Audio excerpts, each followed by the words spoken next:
굿모닝 YTN 3부 이어갑니다. 하루 앞으로 다가온 한미일 3국 정상회담에서 세 나라 협력을 새로운 차원으로 끌어올리고 또 정상회담도 매년 개최하는 방안을 발표할 거라고 미국 백악관이 밝혔습니다. 북한과 중국, 러시아 관계가 변화하고 있다며 한미일 3국 협력 강화에 대해서도 강조했습니다. 워싱턴에서 권준기 특파원입니다. 커트 캠벨 백악관 국가안보회의 인도태평양 조정관은 이번 한미일 정상회의는 21세기 새로운 3국 관계를 규정지을 거라며 한 차원 높은 협력을 예고했습니다. 특히 3국 정상회담 연례화와 새 정상 간 한라인 구축을 비롯해 발표할 내용이 많을 거라고 밝혔습니다. Trilateral annual summit between the three leaders, which we intend to abide by. National security and Secretary of State effort that will help prepare the way for that. 캠벨 조정관은 북한, 중국, 러시아 밀착에 대해서도 언급하며 한미일 협력 강화를 강조했습니다. 과거 북한이 도발 이후 대화에 나섰던 패턴도 이제는 깨졌다고 말했습니다. Many of these military tests are not designed to lure us for diplomacy, but to take steps to improve military and nuclear capabilities. 람 이메뉴얼 주일 미국 대사는 인도태평양 지역에서 중국은 확실한 위험이라며 미국의 역할이 절실하다고 말했습니다. 중국 견제를 위한 한미일 공조 필요성을 시사한 겁니다.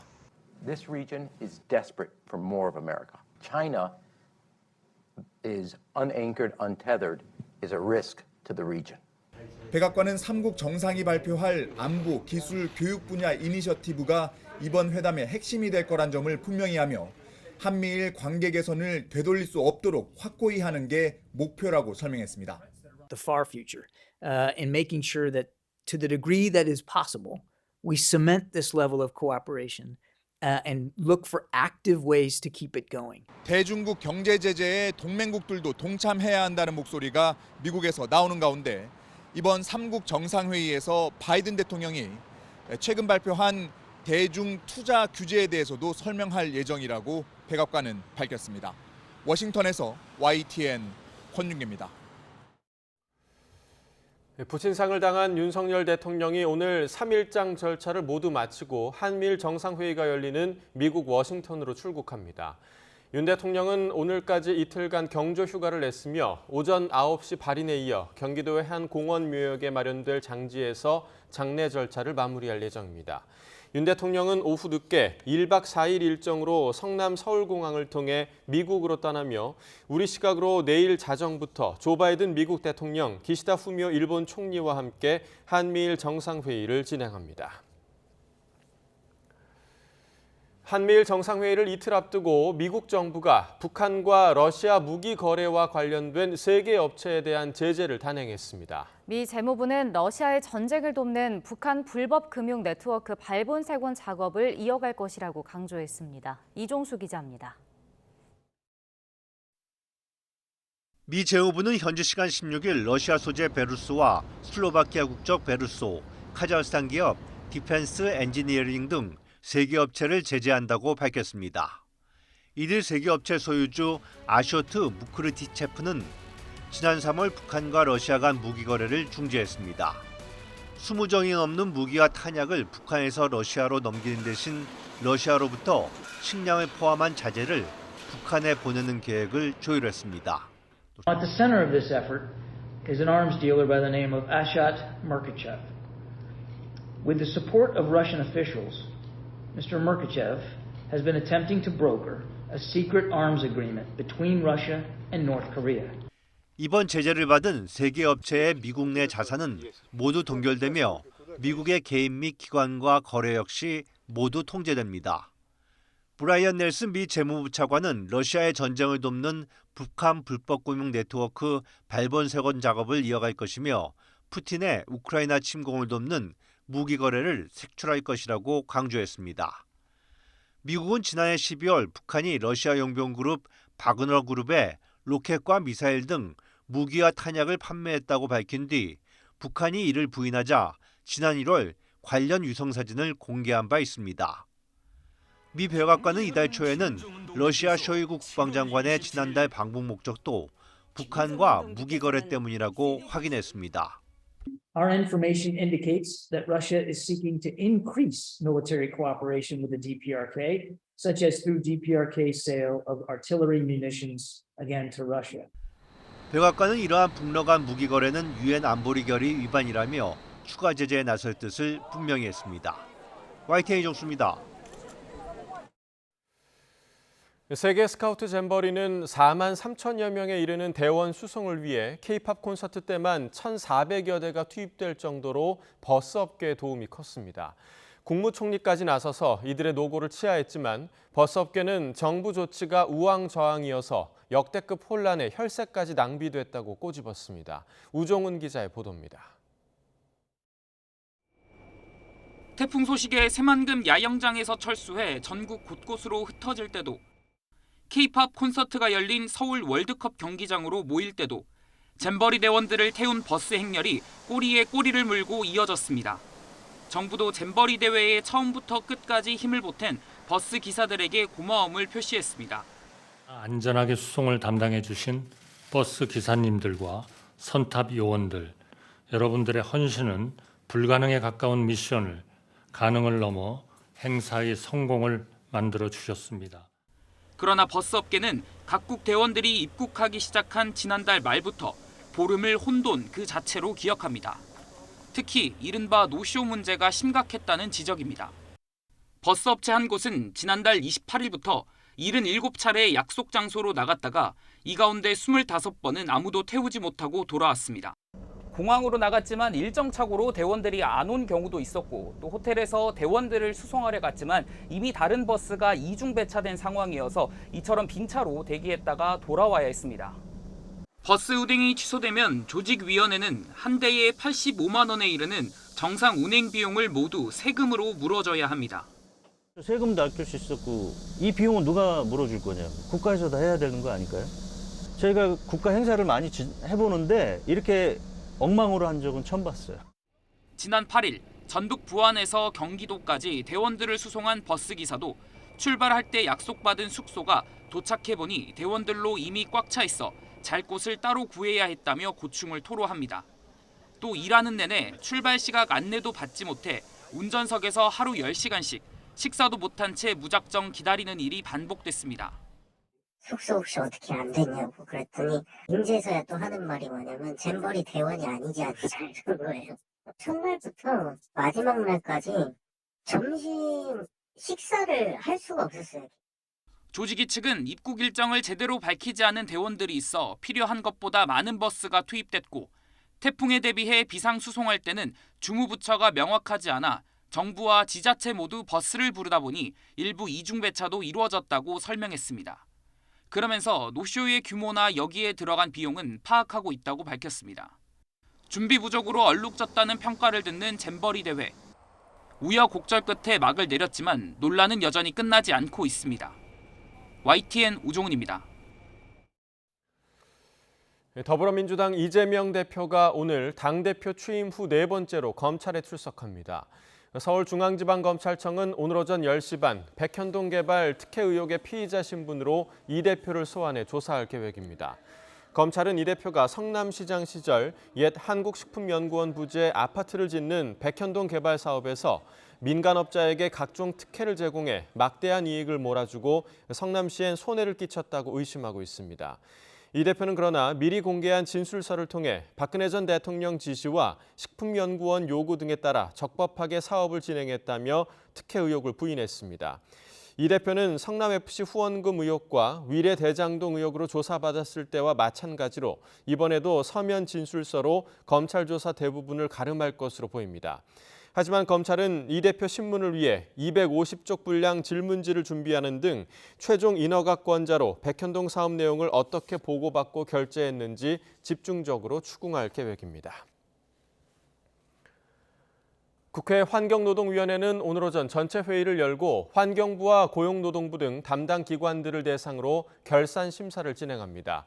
여야는 이 자리에서 올여름 수해 이후 물관리 대책 등을 논의하며 문재인 정부 시절 해체 결정이 내려진 4대강 보를 존치하겠다는 환경부의 입장을 두고 공방을 벌일 것으로 예상됩니다.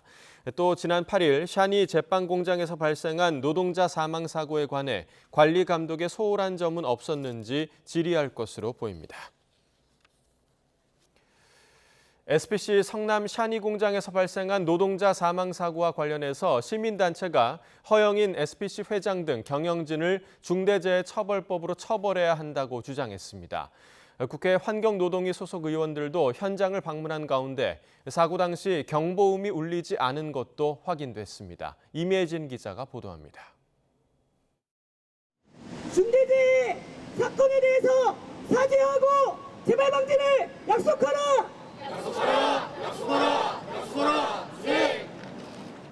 지난 8일 50대 여성 작업자가 기계에 끼어 숨진 SPC 계열사 샤니 성남 공장 앞에 시민사회단체가 모였습니다.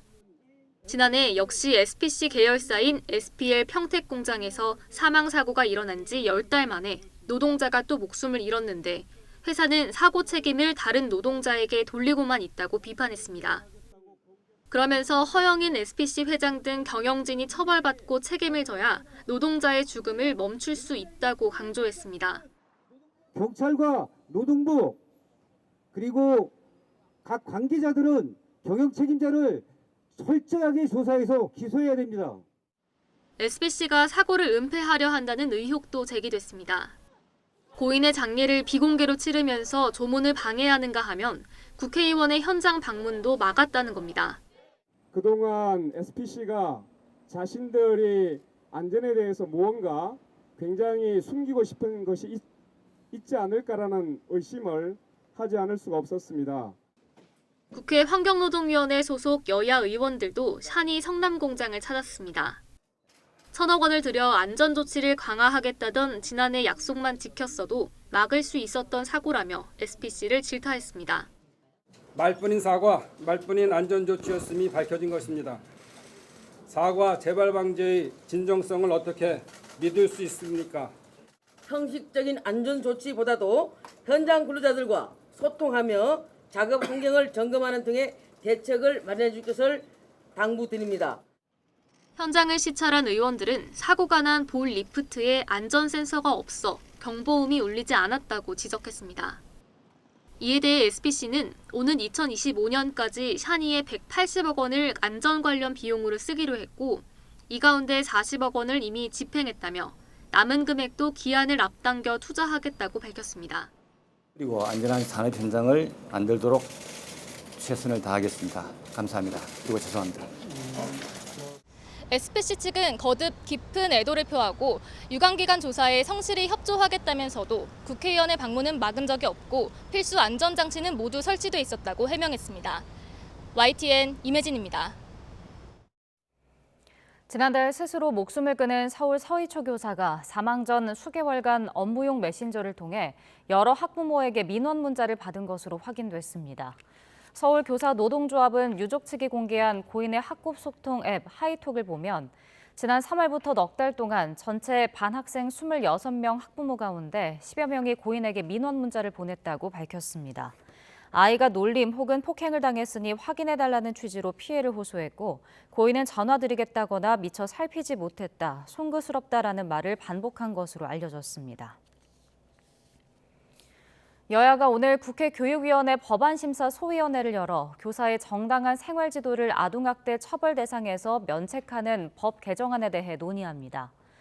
국민의힘과 더불어민주당은 오늘 오후 교육위 소위에서 이 같은 내용이 담긴 초, 중등 교육법 개정 법률안에 대해 중점적으로 협의할 예정입니다. 국민의힘에선 고의나 중대한 과실이 없는 지도는 학대로 보지 않는 이태규 의원의 개정안이, 민주당에선 법령과 학칙으로 정하는 훈육은 정당한 것으로 간주하는 강득구 의원의 안 등이 올라와 있습니다. 올해 1월부터 5월 사이에 태어났지만 출생신고가 되지 않은 아동 144명 가운데 7명이 이미 사망한 것으로 드러났습니다. 이 가운데 1명은 범죄 관련성이 있어 보호자가 검찰에 송치됐습니다. 보건복지부는 올해 5월까지의 출생아 가운데 예방접종 통합관리 시스템에 주민등록번호가 등록되지 않고 임시 신생아 번호로 남아있는 영아 144명에 대한 행정조사 결과를 발표했습니다. 정부가 학령인구 감소와 지방대 미기 대책으로 2027년까지 외국인 유학생 30만 명을 유치하겠다고 밝혔습니다. 교육부는 어제 이런 내용의 유학생 교육 경쟁력 제고 방안을 발표하고 국내 대학에서 공부한 유학생들이 지역에 계속 머무르도록 인턴십 등 산업체험 기회를 확대한다고 밝혔습니다. 특히 첨단 신산업에 집중하기 위해 이공계 인재가 많은 국가를 대상으로 정부 초청 장학생 사업을 확대하고 이공계 석박사 유학생 비율을 지난해 30% 수준에서 2027년까지 45% 수준으로 높이겠다는 계획입니다. 여름 휴양지로 유명한 스페인 카나리아 제도 테네리페 섬에서 산불이나 여의도 면적만큼의 산림이 초토화됐습니다. 캐나다에선 석 달이 넘어도 산불이 잡히지 않아 비상사태가 선포됐습니다. 황보연 기자가 보도합니다. 시뻘건 불이 능선을 따라 활활 타들어갑니다. 나무가 우거진 지역이라 불길이 빠르게 주변으로 퍼져나갑니다. 불이 난 곳은 스페인 카나리아 제도에 있는 테네리페 섬 국립공원. 밤인데다 가파른 협곡에서 처음 불이 나면서 진압이 더욱 어려운 상황입니다. 맹렬한 기세로 산 아래로 향한 불길은 마을 지척까지 몰려왔습니다. 5개 마을 주민들에겐 한밤중 대피령이 내려졌습니다. 날이 밝아도 산불의 기세는 여전합니다. 빽빽한 산림은 온통 회색 연기로 뒤덮였습니다. 도로 주변까지 화마가 점령하면서 국립공원 접근은 차단됐습니다. 10여 대의 헬기가 공중에서 물을 뿌리고 수백 명의 소방관과 군인이 투입돼 진화에 나섰지만 이미 300헥타르 여의도 넓이만큼의 산림이 초토화됐습니다. 테네리페 섬은 수려한 바다 풍경과 연중 온화한 날씨 덕에 여름 휴가지로 명성이 자자한 곳인데 최근 폭염이 계속되면서 산불 위험이 높아졌습니다. 대서양 건너 캐나다 북서부에선 3달 동안 이어진 산불이 아직도 꺼지지 않고 있습니다. 특히 피해가 심각한 노스웨스트 준주는 산불로 인한 비상사태까지 선포됐습니다.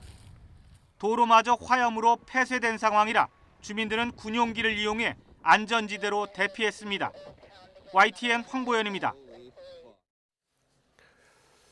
조 바이든 대통령 부부가 오는 21일 화재 참사를 입은 하와이 마우이 섬을 처음 찾을 예정입니다. 백악관은 대변인 명의의 성명을 내고 바이든 대통령 부부가 마우이 섬에서 인명과 재산 피해를 직접 확인하고 추가적인 재해 복구 노력 방향에 대해 논의할 계획이라고 전했습니다. 바이든 대통령은 마우이 섬 화재 발생 이후에도 애리조나를 비롯한 남서부 지역과 위스콘신 등을 찾아 선거운동을 벌이면서 화재 참사에 소극적으로 대응한다는 비판을 받았습니다. 하와이 대형 산불 참사의 원인 중에 하나로 끊어진 송전선의 불꽃이 지목되고 있는 가운데 이를 뒷받침할 수도 있는 초기 상황 영상이 공개됐습니다. 마우이 섬 라하이나 주민이 불이 난 첫날인 지난 8일 새벽 자신의 집 앞에서 찍은 영상을 보면 끊어진 전선이 바닥으로 늘어져 있고 주변에 풀들이 불타고 있습니다. 이 주민은 울부짖는 바람 소리에 잠이 깨 나가보니 나무로 된 전신주가 섬광과 함께 꺾였으며 불꽃이 일고 파다닥 소리가 나면서 전선이 마른 풀로 떨어져 빠르게 화염에 휩싸였다고 설명했습니다. 지난달 미국 연방준비제도 회의에서 대부분 참석자들은 당분간 고금리를 유지해야 한다는 의견을 냈지만 과도한 금리 인상에 따른 부작용도 우려한 것으로 나타났습니다. 현재 시각 16일 공개된 미 연준 7월 공개시장위원회 의사록을 보면 인플레이션을 목표치인 2%로 되돌리기 위해 충분히 긴축적인 통화정책 기조를 유지하는 게 중요하다는 데 의견을 같이 했습니다. 다만 경제활동의 하방 리스크와 실업률의 상방 리스크가 지속되고 있다며 추가 금리 인상을 포함한 과도한 긴축 정책에 따른 부작용을 우려하는 시각도 나온 것으로 기록됐습니다. 미국의 신규 주택 건설이 다시 상승세를 이어갔습니다. 미국 상무부가 발표한 월간 주택 건설 현황 자료를 보면 7월 주택 착공 건수는 전달보다 3.9% 증가한 145만 2천 건을 나타내 전문가 전망치와 일치했습니다. 미국에서는 고금리로 새 집으로 이사하기를 꺼리는 분위기가 형성되면서 매물로 나오는 기존 주택의 공급 부족으로 올해 들어 신규 착공과 허가 신청이 늘어나는 추세를 보여왔습니다. 서울 아파트 거래량이 회복세를 보이고 전국 주택 매매 심리도 1년여 만에 상승 국면에 진입했습니다. 하지만 금리 인상에 따른 매수 심리 위축 등 불안정한 대외 여건으로 본격적인 상승 국면에 접어들었다고 보기엔 시기상조라는 분석도 나옵니다. 윤혜리 기자입니다. 서울 송파구에 9,500여 세대가 모여있는 대단지 아파트입니다. 국민 평형이라 불리는 전용 면적 84제곱미터가 지난달 말 17억 원에 거래됐습니다. 하지만 지금은 저층에도 이 매매가는 찾아보기 힘들고 21억 원까지 시세가 껑충 뛰었습니다. 작년 연말하고는 비교 안 되게 거래량이 많이 되고 있고요. 그다음에 저층 같은 경우에는 19억 중후반 이렇게 찍었으니까 가격 차이가 벌써 한 3억에서 4억 정도 올라 있죠. 서울 아파트 거래량은 지난해 극심한 거래 절벽 이후 완만한 회복세를 보이고 있습니다. 지난달 거래량은 1년 만에 5배 가까이 늘었습니다. 자치구별로 올해 7월까지 거래량은 송파구가 1,600여 건으로 가장 많았고 노원과 강동, 강남구 순으로 나타났습니다. 그 급매물들이 이제 상급지로 갈아타려는 수요자들이 나타나면서 이게 좀 소진되고 나니까 그 이후에는 좀 가격이 높아진 그런 케이스라고 생각돼요. 부동산 시장 온기는 전국으로 확산하는 추세입니다. 지난달 전국 아파트 가격은 지난해 1월 이후 1년 6개월 만에 상승 전환했습니다. 수도권이 0.26% 올라 가격 상승을 견인했고 지방은 전월 대비 0.12% 하락해 낙폭을 줄였습니다. 올해 초부터 이어진 부동산 규제 완화에 전국 주택매매 소비자 심리지수도 1년 3개월 만에 상승 국면에 진입했습니다. 하지만 아직 집값이 본격적인 상승 국면에 접어들었다고 보기엔 시기상조라는 분석도 나옵니다. 좀 이제 정책적으로 만들어진 정책 수요 측면이 있어가지고 그것이 지속 가능하겠는가 하는 측면이 하나가 있고요. 저점에 와 있는 거는 느껴지는데 이걸 갖다 치고 올라갈 수 있는 힘이 과연 시장의 수요자들이 갖고 있느냐. 경제 성장 둔화와 금리 재인상에 따른 매수 심리 위축으로 부동산 시장이 당분간 유동적일 수 있다는 전망입니다. YTN 윤혜리입니다. 삼성물산이 서울 동대문구에 공급하는 레미안 라그랜드 아파트 단지에 청약 통장 3만 7천여 개가 몰렸습니다. 한국부동산원 청약홈에 따르면 레미안 라그란데 1순위 청약을 마감한 결과 468가구 모집에 3만 7,024명이 신청해 평균 경쟁률이 79.1대 1을 기록했습니다. 전용 면적 99제곱미터 타입이 257.1대 1로 경쟁이 가장 치열했으며 84제곱미터 A 타입도 144.4대 1의 높은 경쟁률을 나타냈습니다.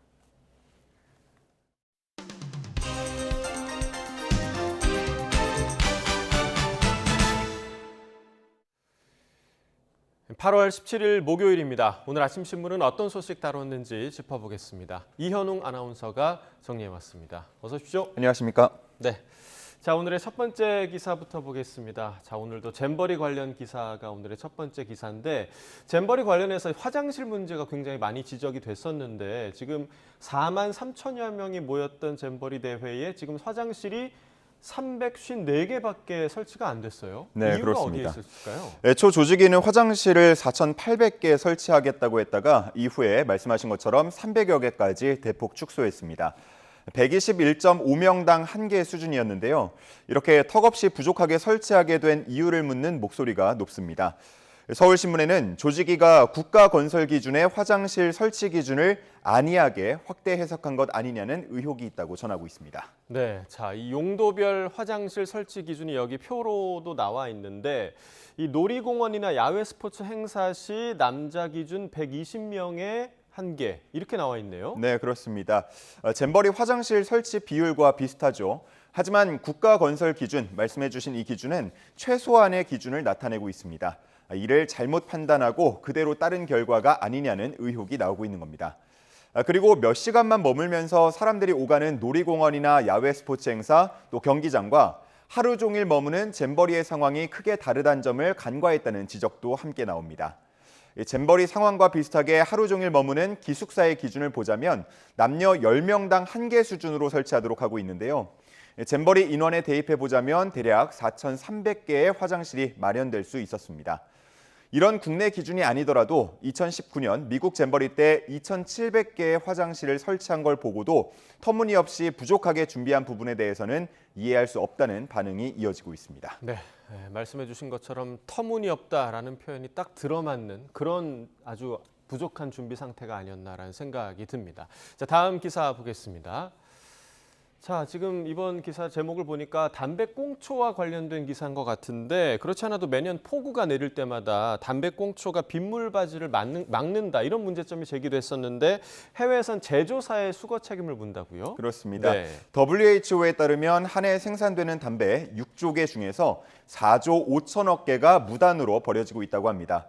이렇게 버려진 담배꽁초는 빗물바지를 막는 문제뿐 아니고요. 도시 미관도 해치고 또 필터 안에 들어있는 플라스틱이 환경을 오염시키기도 합니다. 그래서 미국은 연간 1조 원, 또 영국은 2천억 이렇게 꽁초 처리에 적지 않은 예산을 투입하고 있는데요. 이제는 제조사와 흡연자에게 초점을 맞춰서 해결책을 모색하는 분위기입니다. 네, 제조사에도 책임을 묻는 거면 제조사가 직접 거리를 돌면서 꽁초를 수거를 해야 하는 건가요? 네, 아직 구체적인 방법까지 제시되지는 않고 있습니다. 다만 제품을 판매부터 수명이 다할 때까지 책임지도록 하는 생산자 책임 제도를 담배에 적용하도록 해서 제조사의 책임을 물릴 방침입니다. 캐나다에서는 일회용 컵 보증금제와 같이 꽁초 보증금 반환제 등을 하나의 방안으로 논의하고 있습니다. 한편 꽁초를 무단 투기하는 흡연자를 엄격히 관리해야 한다는 목소리도 커지고 있는데요. 해외에서는 수십만 원에서 수백만 원의 벌금을 내도록 하고 있고 또 반복 적발되거나 산불 예방 기간 등의 적발이 되면 가중 처벌하는 규정도 두고 있습니다.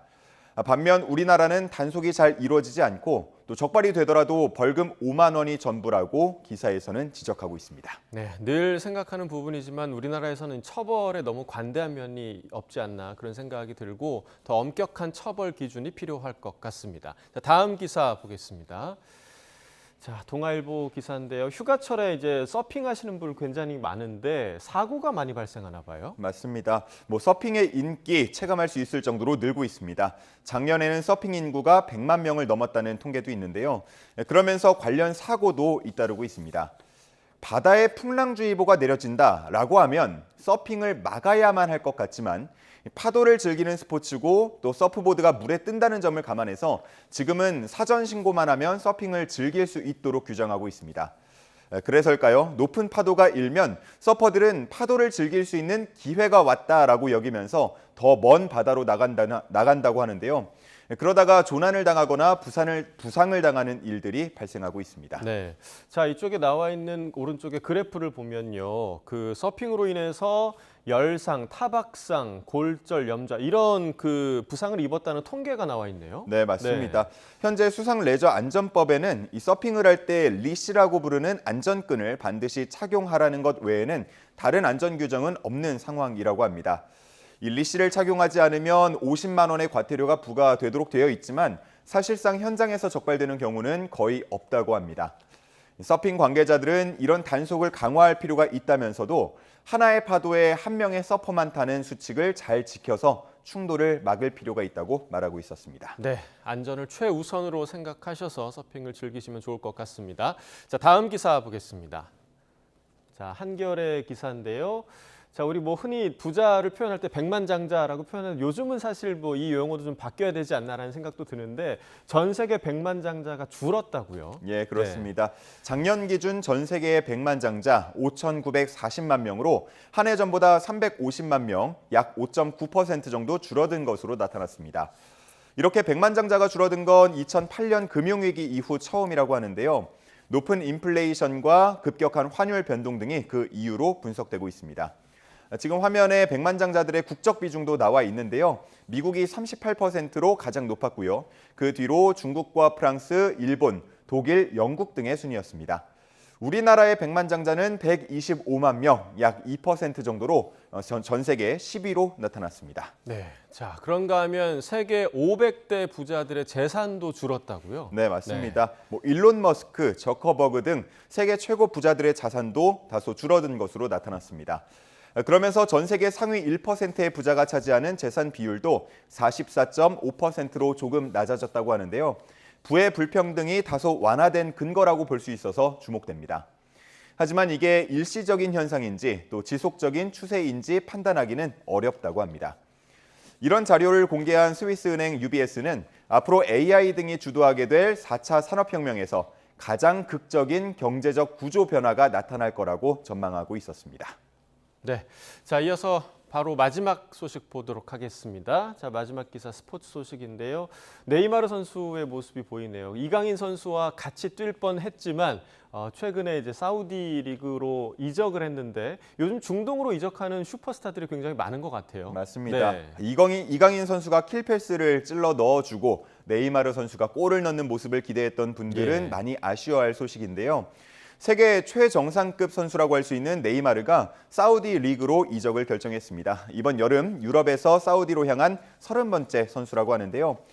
과거에 중동 리그라고 하면 전성기가 지난 선수들이 은퇴를 앞두고 큰 돈을 벌기 위해서 가는 곳이라고 여겨졌지만 이제는 그 분위기가 사뭇 달라졌습니다.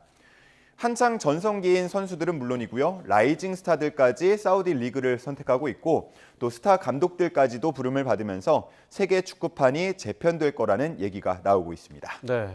자, 네이마르 선수 옆에 호날두 또 벤제마 선수 사진까지 나와 있는데 이제 몇몇 사우디 팀은 명단만 보면 유럽 팀들에 밀릴 것 같지 않다. 이런 느낌도 들거든요. 맞습니다. 네. 한 축구 전문 업체에 따르면 사우디 리그의 가치가 네덜란드 리그 수준까지는 올라왔다라는 분석도 나옵니다. 이런 움직임에 대해서 유럽 축구 관계자들은 다소 경계감을 보이고 있는데요. 그러면서도 사우디가 장기적으로 성장하기 위해서는 단순히 선수들을 사들이기보다는 코치와 선수 육성에 힘을 쏟아야 하고 다소 오랜 시간이 걸릴 거라고 보고 있기도 합니다. 하지만 프로골프나 모터스포츠 등 다른 종목 사례들을 언급하면서 사우디의 영향력이 앞으로 더 커지고 또 지속될 거라는 전망, 우려도 함께 나오고 있습니다. 네, 이런 추세면 사우디 팀인데 사우디 선수들이 안 보이는 거 아닌가라는 그런 우려도 생기는데요. 한번 좀 기대를 해보도록 하겠습니다. 굿모닝 브리핑 이현웅 아나운서와 함께했습니다. 고맙습니다. 감사합니다.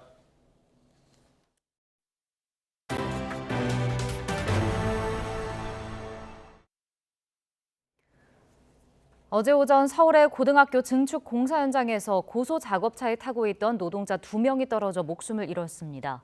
사고가 난 차량은 4면 모두 난간을 설치해야 한다는 고용노동부 고시를 위반한 것으로 드러났습니다. 박정현 기자입니다. 건물 5층 높이에 우뚝 서 있는 크레인 주변에 폴리스 라인이 쳐져 있습니다. 사고가 난 시간은 오전 9시 20분쯤. 서울 구로구에 있는 한 고등학교 증축 공사 현장에서 고소 작업차에 타고 있던 40대와 60대 노동자 2명이 18m 아래로 추락했습니다. 수십 미터의 크레인 꼭대기에 작업대를 달아 사람을 태울 수 있게 만든 장비로 당시 2사람은 건물 외벽에 패널을 다는 작업을 하고 있었습니다. 추락 사고 직후 심정지 상태로 병원에 옮겨져 치료를 받았지만 모두 숨졌습니다. 고용노동부는 고소작업대 모든 측면에 안전난간을 설치하도록 규정하고 있습니다. 하지만 사고가 난 작업대에는 3면에만 난간이 설치돼 있습니다. 고용노동부는 즉시 작업 중지를 명령하고 안전관리 위반 여부 등을 확인하고 있습니다.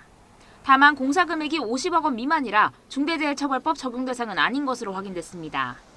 경찰은 사고 차량에 대해 현장 감식을 진행하면서 목격자와 업체를 대상으로 사고 원인 규명에 나섰습니다.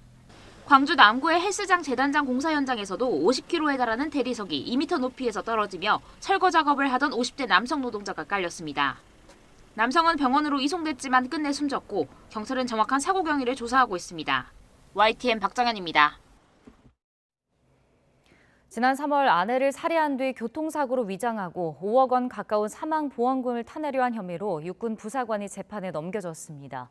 쟁점 사항 등을 논의하는 절차인 공판준비 기일이 어제 군사법원에서 진행되는데 부사관 측은 아내가 스스로 극단적인 선택을 한 것이라며 모든 혐의를 부인했습니다. 송세혁 기자가 보도합니다. 지난 3월 8일 새벽 5시쯤 동해시 한 도로. 승용차가 시속 100km 가까운 속도로 돌진하더니 옹벽을 들이받습니다. 운전자인 육군원사 47살 A씨는 크게 다쳤고 옆자리에 탄 40살 아내는 숨졌습니다. 처음엔 보통 교통사고처럼 보였지만 군 검찰은 살인과 시체 손괴 등 혐의로 A씨를 재판에 넘겼습니다. 첫 공판 준비 기일에서 검찰은 A씨가 2억 9천여만 원의 빚 문제로 집에서 아내와 말다툼 끝에 목을 졸라 살해한 뒤 교통사고로 꾸몄다고 밝혔습니다. 이와 함께 목을 졸라 의식을 잃은 아내가 죽은 줄 알고 교통사고를 내 다발성 손상으로 사망에 이르게 했다는 혐의도 추가했습니다. 두 가지 중 어느 것을 유죄로 인정해도 좋다는 취지로 공소장을 바꾼 겁니다. 자기 부인을 잃은 남편의 모습으로는 절대 보이지 않아요. 절대 용서를 할 수가 없습니다.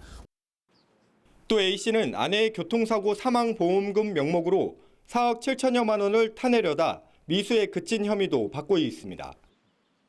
사건이 발생한 당일 그렇게 자기 본인 몸도 추스리지 못할 정도로 크게 다쳤다는 사람이 제일 먼저 한 일이 보험 접수였습니다. 이에 대해 A씨 변호인은 아내는 스스로 극단적 선택을 했으며 빚이나 보험금 액수 등을 볼 때 범행 동기도 미약하다고 밝혔습니다. 또 자살한 아내의 모습을 자녀들에게 보여줄 수 없어서 병원 등으로 옮기는 과정에서 과실로 교통사고가 발생했다며 공소 사실을 모두 부인했습니다.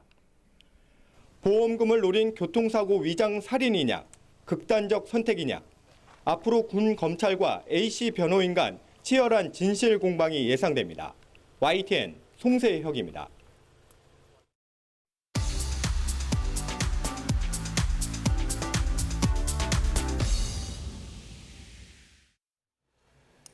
경제 소식을 빠르고 친절하게 전달해 드립니다. 오늘 굿모닝 경제는 이정환 한양대학교 경제금융대학 교수와 함께하겠습니다. 교수님 어서 오세요. 어서 오십시오.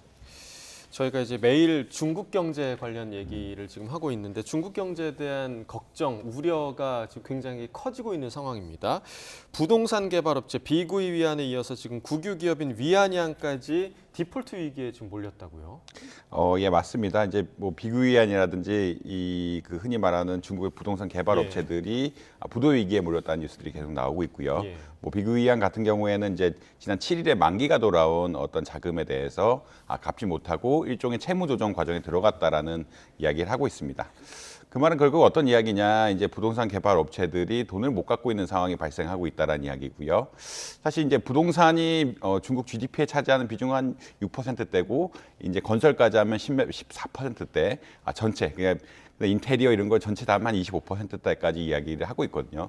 그래서 이제 중국 GDP에 차지하는 비중이 굉장히 큰데 이런 중국 GDP에 차지하는 비중이 굉장히 큰 부동산 관련 기업들이 좀 어려움을 겪고 있으면 중국의 경제 성장률에 부정적인 영향을 미치는 것이 아니냐라는 의견들이 굉장히 많이 나오고 있는 게 사실이다라고 보시면 될 것 같습니다.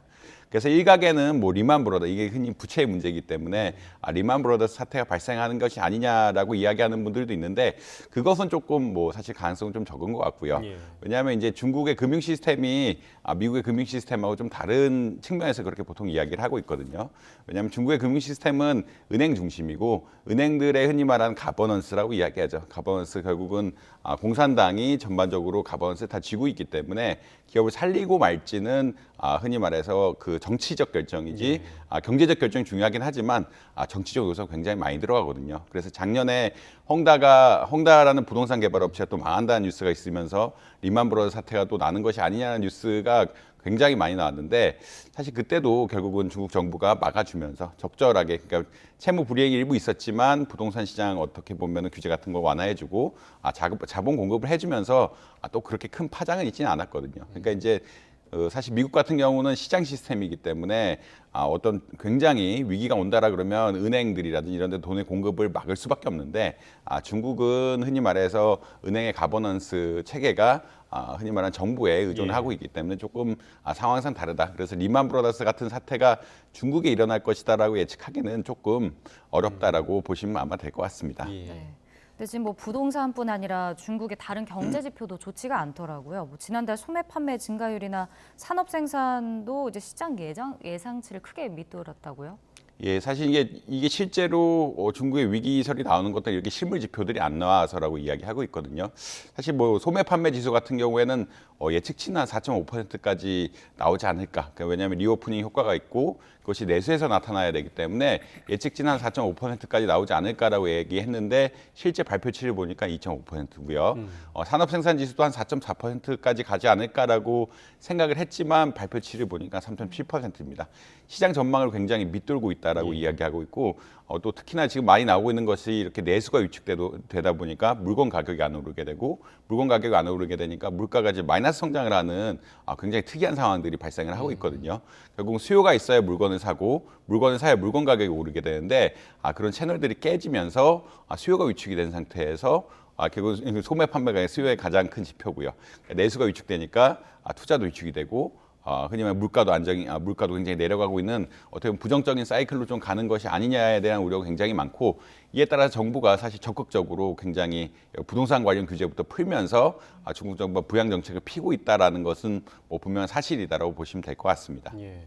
사실 그 올해 초까지만 해도 중국의 리오프닝에 대한 기대감이 굉장히 컸었는데 지금 이런 상황까지 경제가 안 좋은 상황으로 간 이유가 좀 어디에 있을까요?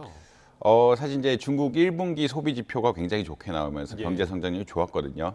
이제 리오프닝이 본격적으로 시작되는 거다라고 생각을 했는데 2분기, 3분기 가면 갈수록 소비가 빠르게 위축이 돼버렸습니다. 그래서 리오프닝의 효과는 1분기에 끝났다라는 이야기를 많이 하고 있고요.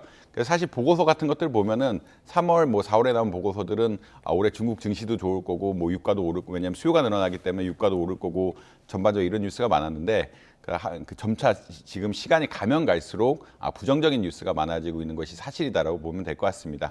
이것을 어떻게 분석해야 되느냐, 수요 측면하고 역시 공급 측면 두 가지 부분을 나눠 생각할 수가 있는데 수요 측면에서는 중국의 저축률이 좀 늘었다라는 이야기를 많이 하고 있거든요. 저축률이 늘었다는 것은 자기가 소득을 받는데 다 쓰지 않고 저축을 한다는 이야기이기 때문에 내수가 좀 위축되고 있다라는 측면을 보면 될 것 같고요. 왜 저축률이 늘어나느냐에 대해서는 사실 이제 코로나19의 효과다라고 많이들 생각을 하고 있습니다. 코로나19 기간에 소비가 위축이 되고 어려움을 겪은 사람들이 이제 좀 좋은 시점이 와도 돈을 모아놓고 나중에 이런 위기 상황이 오면 돈을 써야 되는 것이 아니냐. 그리고 흔히 말해서 저축에 대한 인센티브가 커지게 되고 금융자산을 많이 확보하려는 노력들이 점차 이어지면서 물론 이제 코로나19가 끝나면서 리오프닝이 시작되니까 이제 소비가 잠깐 늘었지만 이제 소득이 들어온 거에 대해서 그만큼 소비를 하지 않고 저축을 한다라는 그런 입장들이 있거든요. 그래서 이제 수요 차원에서 그런 요인들이 있다라고 하나 보시면 될 것 같고요.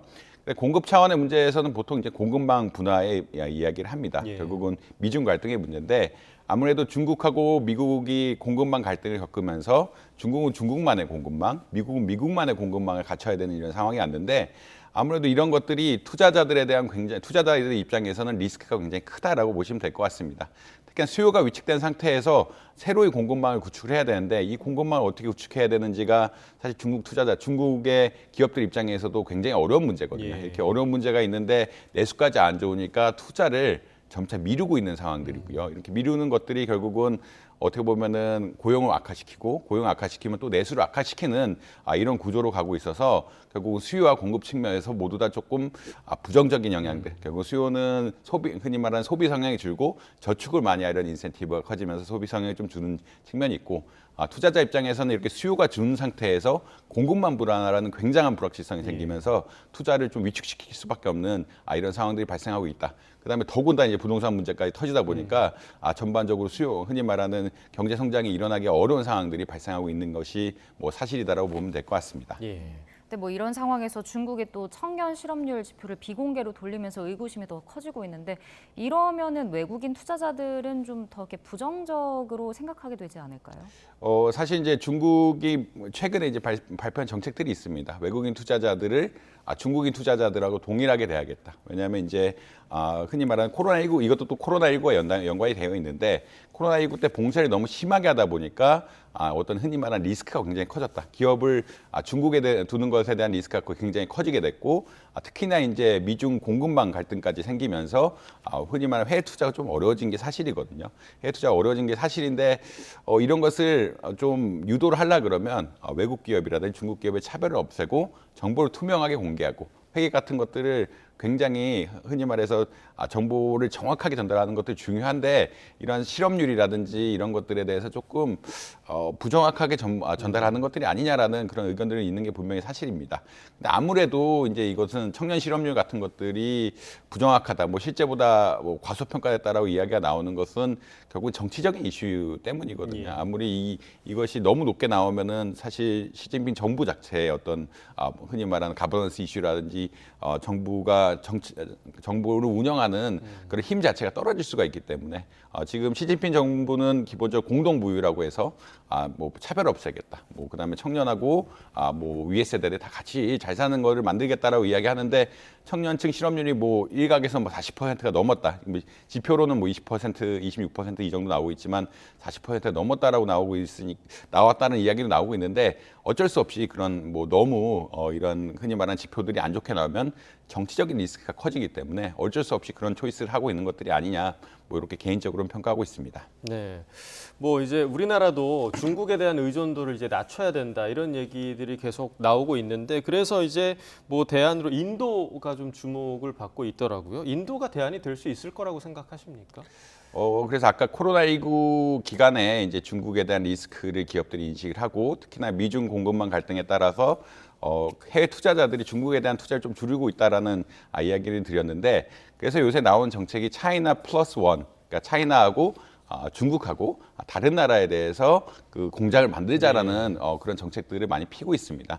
이런 정책으로 뭐 가장 좋은 대안으로 나오고 있는 데가 인도라고 말씀드릴 수 있겠고요. 아무래도 인도가 지금 뭐 세계 제1의 인구 국가로 이미 바뀌었고요. 그다음에 IT 분야라든지 그다음에 굉장히 우수한 인력들은 많다. 워낙 인구가 많다 보고 많고 그다음에 이제 대학들이 좋은 대학들이 많으니까 특히 IT나 이러한 그 AI 분야 이런 분야에 대해서 굉장히 또 강점이 있거든요. 그리고 사실 영어 자체를 쓰기 때문에 커뮤니케이션 자체에도 또 큰 문제는 없는 이런 상황이기 때문에 흔히 말하는 인도가 수요처로서 그다음에 흔히 말하는 고급 노동자의 공급처로서 굉장히 매력적인 지역으로 발전하고 있는 건 사실이다라고 보면 될 것 같습니다. 그럼에도 불구하고 아직도 이제 그 좀 투자를 주저하는 부분은 흔히 말하는 정부에 대한 리스크하고 그다음에 인프라가 잘 안 갖춰졌다라는 이야기 두 개를 하고 있거든요. 정부에 대한 리스크는 제도가 너무 복잡하다. 예전에 인도가 너무 이제 국제화되지 않았기 때문에 자기만의 시스템을 가지고 운영을 했고 자기만의 시스템 같은 것들이 뭐 세제라든지 규제라든지 것들이 이제 너무 이제 글로벌 스탠다드가 다르기 때문에 이것을 뭐 외국 기업들이 제대로 하려 그러면 너무 어려운 측면이 하나가 있다라고 말씀드릴 수 있겠고요. 물론 이제 인도도 뭐 수도라든지 이런 부분에 인프라가 굉장히 발달돼 있지만 나머지 부분들은 아직까지 인프라 개발들, 그냥 뭐 도로라든지 항만이라든지 전기라든지 이런 것들 시설들 쫙 있어야 결국은 물류가 완벽하게 되고 수출입에 문제가 없으면서 전 세계 생산기지에서 역할을 할 수가 있는데 인프라가 아직 부족하다는 이야기를 많이 하고 있거든요. 근데 이제 뭐 장기적으로는 인프라가 구축될 것이라고 생각하기 때문에 투자처로서의 매력은 굉장히 있긴 하지만 뭐 단기, 지금 투자하기에는 이런 것들이 장애가 되고 있는 것들이 사실이다라고 보면 될 것 같습니다. 네. 자, 해외 증시 간략하게 보겠습니다. 뉴욕 증시는 하락 마감했는데 어떤 이유에서였나요? 사실 이게 연준의 의사록 때문에 그렇다라고 지금 평가를 하고 있고요. 연준의 의사록이 금리 인상을 사실 더 이상 안 오를 것이라고 하는 게 시장의 평가인데 금리 인상에 대해서 조금 메시지 더 강하게 줬다. 결국 뭐 동일한 메시지인데 노동시장이 굉장히 타이트하다. 노동시장 타이트하다는 것은 아직까지 여전히 노동 수요가 많으면서 임금 인상 압박이 굉장히 크다라는 이야기로 바뀔 수가 있고요.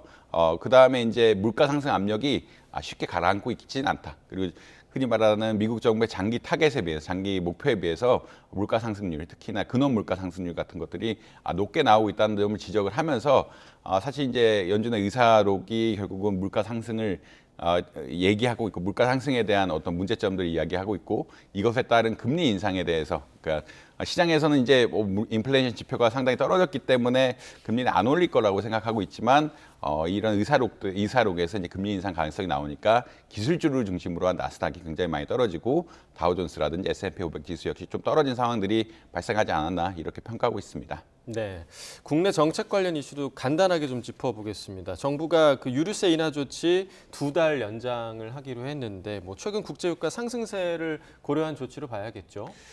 사실 이제 에너지 가격이 좀 안정이 되나 싶었는데 작년에 비해서 또 오르고 있는 상황이긴 하고요. 한 한 6월까지 거의 저점이었는데 지금 작년 10월 대비 한 10% 정도 오르지 않았나. 에너지 전반적으로 석유 가격 같은 것들이 그러니까 원유 수입할 때 가격까지 오르는 상태라 이런 에너지 가격에 대해서 굉장히 안정적으로 가야 된다. 결국은 이것이 사실은 지난번 뭐 그 한국은행의 보고서라든지 한국은행의 전반적인 의견이 나왔지만 물가 상승률이 현재 낮게 나오고 있지만 에너지 가격이 불확실성이 돼서 물가 상승률이 다시 3% 이상으로 갈 것이다라는 이야기도 하고 있거든요. 그런 것을 막기 위해서 유류세를 좀 인하하는 이런 경향들이 보이고 있다. 결국은 이런 것이 물가 상승 압력으로 돌아갈 수가 있기 때문에 유류세를 올리지 않는 혹은 유류세 감면폭을 조금만 줄이는 이런 상황들이 발생하고 있다라고 보시면 될 것 같습니다. 네, 또 다자녀 기준도 바뀌는데 기존의 세 자녀에서 이제 두 자녀로 완화가 됩니다. 어떤 게 바뀌는 건가요? 뭐 사실 이게 정책상으로는 여러 가지 이야기들이 나오고 있고요. 특히나 이제 가장 중요한 건 특공이겠죠. 특공이란 게 결국은 특별 분양인데 공공 분양 주택 이제 특별 공급에 대해서 두 자녀도 신청할 수 있는 이런 공급 상황이 발생하고 있고요. 민영화 주택 특별 공급에 대해서도 두 자녀를 검토하는 이런 상황들이 발생하고 있다라고 보시면 될 것 같습니다. 그다음에 이제 뭐 취득세 문제도 보통 이야기하는데 자동차 취득세 같은 것들을 감면해주고 그러니까 사실 이게 정부랑 지자체 기준을 다 3자녀에서 2자녀로 바꾼 거거든요. 이 2자녀로 바꾸면서 결국은 모든 혜택, 3자녀에 대한 혜택들을 거의 다 2자녀로 이행을 해주겠다. 왜냐하면 이제 워낙 이제 저출산 문제가 심각하다 보고 저출산 문제가 결국은 향후 재정 문제, 결국 세금을 낼 사람이 굉장히 줄어들기 때문에 재정 문제로 이어질 수 있는 상황이 발생을 하니까 결국은 지금 혜택을 많이 주면서 지나치게 많이 떨어져 있는 출산율을 높이고자 하는 이런 정책들이다라고 보시면 될 것 같습니다. 알겠습니다. 구문행 경제 오늘 여기까지 듣겠습니다. 이정환 교수와 경제 이야기 나눠봤습니다. 고맙습니다.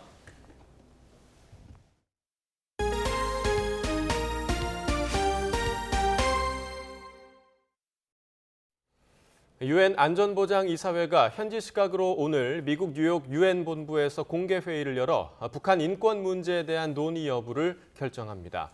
지난 10일 한국과 미국, 일본이 공동으로 북한 인권 관련 안보리 회의 개최를 요청했지만 중국이 반대 입장을 표명하면서 절차 투표를 거친 뒤 회의 여부가 결정될 것으로 보입니다. 절차 투표에서는 15개 이사국 가운데 9개국 이상이 찬성하면 안건으로 채택되며 한미일은 회의 개최에 필요한 찬성표를 이미 확보한 것으로 알려졌습니다. 미국 백악관이 월북한 주한미군 트래비스 킹 이병이 망명 의사를 밝혔다는 북한 발표와 관련해 평양에서 나오는 것은 무엇이든 의심을 갖고 봐야 한다고 말했습니다. 존 커비 백악관 국가안전보장회의 조정관은 브리핑에서 이같이 밝히고 평양의 발표를 두고 우리가 무엇을 많이 할 것 같진 않으며 중요한 것은 후속 상황이라고 말했습니다. 그러면서 우리는 여전히 그가 어디에 있는지 어떤 상태인지 알고 싶다고 덧붙였습니다. 경남은행에서 560억 원을 횡령한 혐의를 받는 간부가 공소시효가 다가온 일부 혐의로 먼저 재판에 넘겨졌습니다. 서울중앙지방검찰청은 어제 경남은행 투자금융부 부장 이모 씨를 횡령 혐의로 불구속 기소했습니다. 이 씨는 지난 2008년 7월부터 8월 사이 경남은행이 관리하던 50억 원을 주식 투자 등 개인적인 용도로 사용한 혐의를 받습니다. 한국은행이 화폐 입출구, 보관 등 발권 업무의 효율성과 안전성 등을 높이기 위해 자동화 금고 시스템을 본부에 구축하고 가동을 시작했습니다. 한은은 이창용 총재를 비롯한 관계자들이 참석한 가운데 자동화 금고 시스템 가동식을 개최했습니다. 이 총재는 앞으로도 화폐 수급 여건과 유통 환경 변화에 적극 대응해 국민들의 화폐 사용과 경제 활동에 불편함이 없도록 계속 노력해달라고 당부했습니다. 자동화 금고 시스템에 따라 화폐 수납과 입출구, 적재 관리 등 대부분의 화폐 관리 업무는 자동화 설비를 이용해 수행됩니다. 과학기술정보통신부가 우주항공청 설립을 이끌 추진단장으로 이재형 과기정통부 과장을 임명했습니다. 이 신임 단장은 미래창조과학부 정보화기획과장, 과기정통부 전파방송관리과장, 인공지능 기반정책과장을 거치며 정보통신 업무를 주로 담당해왔습니다. 지난해 8월부터 이달 초까지는 대통령 비서실에 파견돼 당시 대통령실 과학기술비서관이던 조성경 과기정통부 1차관과 함께 일한 바 있습니다. 보건복지부가 어제 정부 서울청사에서 2023년 제1차 보건의료정책심의위원회를 열어 필수 지역의료 강화 대책의 이행 상황을 점검하고 의사인력 확충 방안 등을 논의했습니다. 보건의료정책심의위원회 보정심은 보건의료기본법이 정한 보건의료정책심의기구로 보건복지부 장관을 위원장으로 정부 부처 7명, 수요자 대표와 공급자 대표가 각각 6명, 전문가 5명 등 모두 25명의 위원으로 구성됩니다.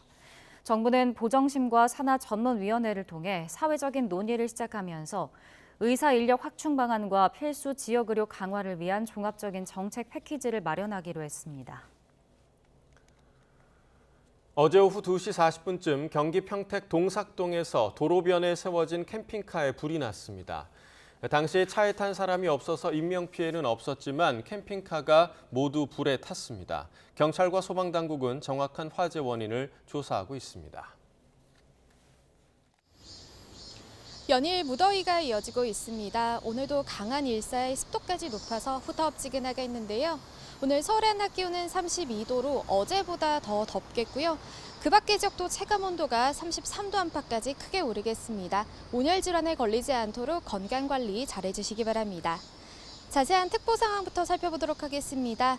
현재 경기와 강원, 전남 곳곳에 폭염경보가, 동해안을 제외한 대부분 지역에 폭염주의보가 발효 중입니다.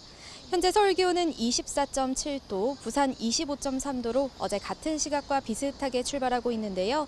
한낮에는 서울과 광주 32도, 대전과 대구 31도까지 오르겠고 습도가 높아서 체감상 더 덥게 느껴지겠습니다. 기온이 크게 오르다 보니 대기가 불안정해지면서 내륙 곳곳에 요란한 소나기가 지나겠습니다.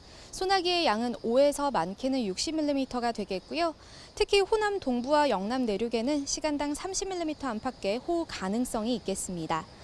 당분간 30도를 웃도는 무더위가 이어지는 가운데 곳곳에 소나기가 자주 내릴 전망입니다. 오늘도 동해안과 경남 남해안에는 너울성 파도가 높게 일겠습니다. 피서객들은 해안가 접근을 자제하는 등 안전사고에 각별히 유의하시기 바랍니다. 지금까지 YTN 원희다입니다. 네, 이상으로 목요일 굿모닝 YTN 마칩니다. 잠시 후 뉴스라이더가 방송됩니다. 시청해주신 여러분 고맙습니다.